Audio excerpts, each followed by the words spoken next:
Read this one this morning at The Athletic. The Browns and Baker Mayfield are trying to identify where it all went wrong. So, all right, agents are going to leak stuff, and Cleveland's going to protect their space, and Baker's going to protect his space. I'll write the column for you. Baker wasn't talented enough. Cleveland was dysfunctional.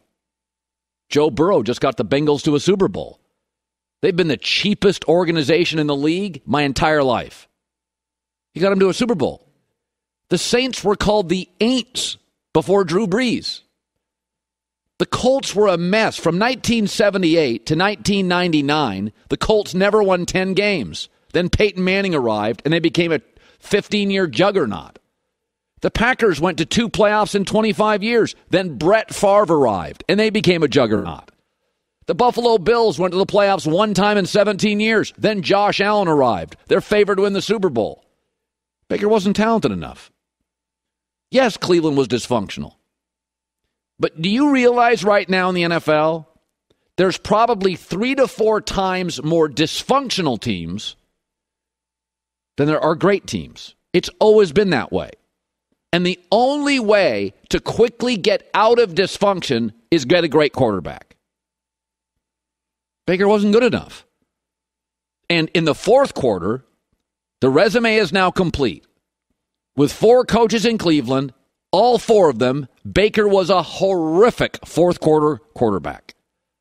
He was bad, like 30th, 29th, tied for last in all the key fourth quarter metrics. Completion percentage, passer rating, interceptions. Baker was lousy when it mattered most. I think he's a franchise quarterback. But this idea that we're going to rewrite the story and it was this guy's fault and that guy's fault. I got Joe Burrow as an example. I got Josh Allen as an example. I got Favre as an example. I got Peyton Manning as an example. I got Drew Brees as an example. I mean, look at the Saints. Dysfunctional. Brees is there. They're not. Brees leaves. They're right back to being dysfunctional. Cincinnati looked really dysfunctional when Joe Burrow got hurt early in his first year. By the end of year 1, they're like, oh, they're the Bengals. And then Joe Burrow came back and they were functional. That's the reality. Dysfunction is all over this league. Good God, look at the Patriots a couple of years removed from Tom Brady. They look dysfunctional. They can't draft. Matt Patricia's the OC. There's one way to solve dysfunction. Just go get a great quarterback. And it doesn't always solve it, but it goes a long way. And Baker just wasn't good enough. And he really wasn't good enough when it mattered in the fourth quarter. The numbers don't lie. Stefanski, Hugh Jackson, Greg Williams, Freddie Kitchens, it didn't matter. He was bad in the fourth. He was really bad in the fourth. I just wrote your column. It's not that complicated.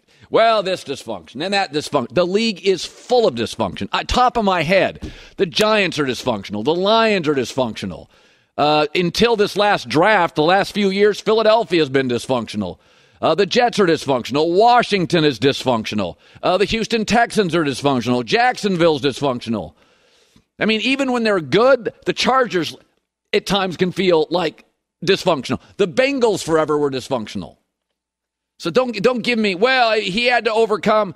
Folks, this league is full of great quarterbacks who have had to overcome. Derek Carr pulled a sinking ship into the playoffs last year. I don't want to hear about it. Baker's last 2 years, he had a good coach, a good GM, a great O-line, a good roster. He was snarky, impulsive, and was terrible in the fourth quarter. Nothing changed, even though he had the right people around him. There's your column. So Joe Person covers the Panthers for The Athletic. I think we had Joe on before. So I'm reading your story this morning here. It sounds like, from what I'm reading here, that the Browns general manager and the Carolina general manager, they kind of had a deal, but the owner's like, I'm not giving up much for Baker Mayfield. So that's my interpretation of what I read. Is that true? Yeah, that's right on the money. I mean, David Tepper, despite being the NFL's richest owner, worth $16.7 billion, he did not want to lose the negotiations, lose the deal, so to speak. In part because I think he very correctly and astutely figured out the Panthers were bidding against themselves. Yeah. We heard some talk. I know you were mentioning this a minute ago. There was some talk about the Seahawks.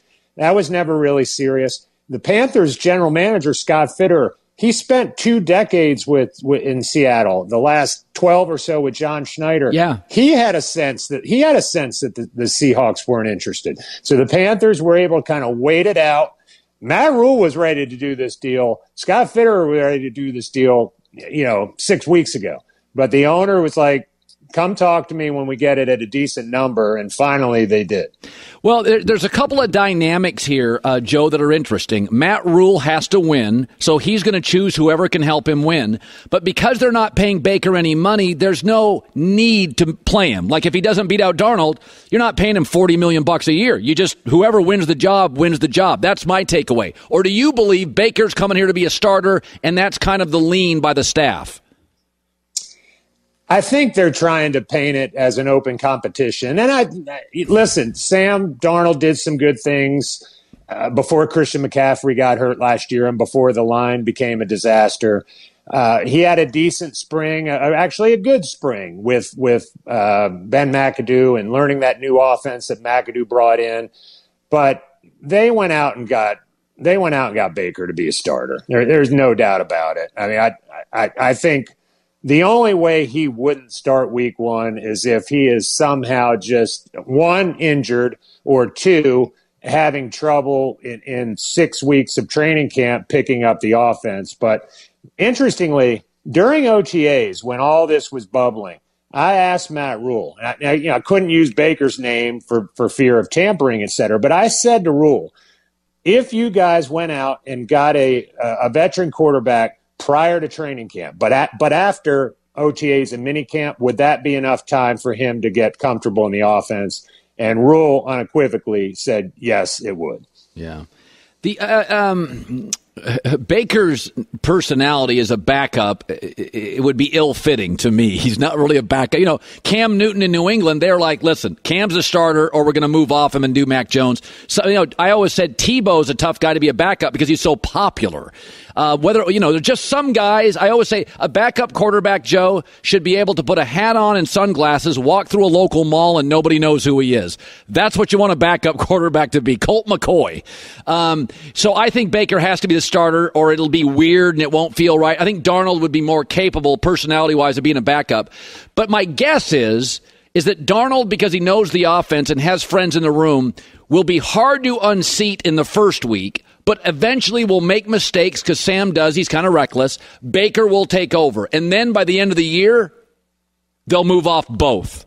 That's what I view. Ron, your takeaway on that? I think you're right. I think Matt Rule will give Sam the first snaps at their training camp in Spartanburg, South Carolina.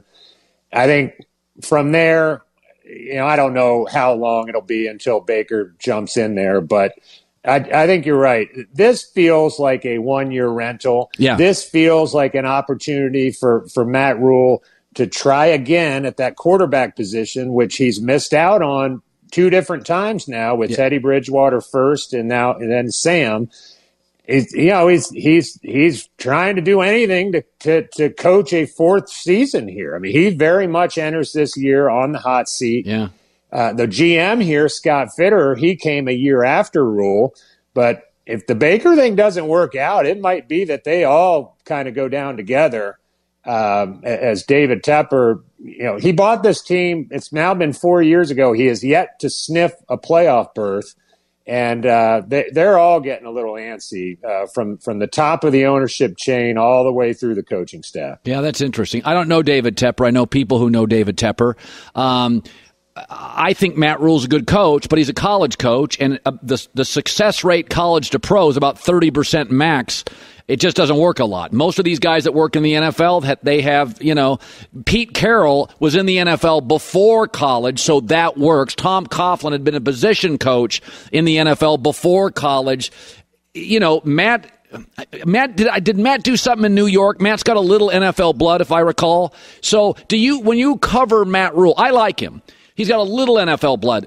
Do you feel like from presence to brain to personnel, understanding, does Matt feel like he's going to survive and he can be a big-time coach in this league? He doesn't lack the confidence, not at all. I mean, I think he feels like if it doesn't work out in Charlotte, that he will be hired somewhere else, be it maybe another big-time college job or another NFL job. I mean, the confidence is not his. He doesn't. As I said, he does not lack for that.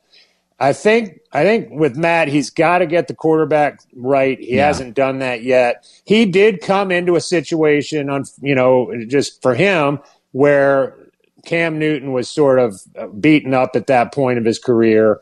They had to make a decision on whether to cut ties with Cam. They did that, obviously.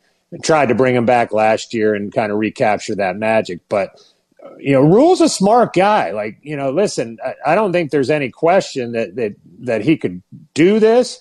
But one thing where they've lacked is they've been really bad coming out of halftime, like really not very good with halftime adjustments.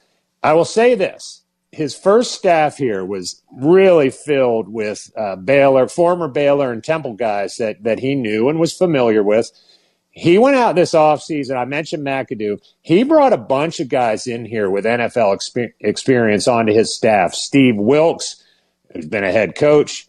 Obviously, McAdoo's been a head coach. Even their special teams coordinator now, Chris Tabor, very well-respected guy who has worked in the NFL forever.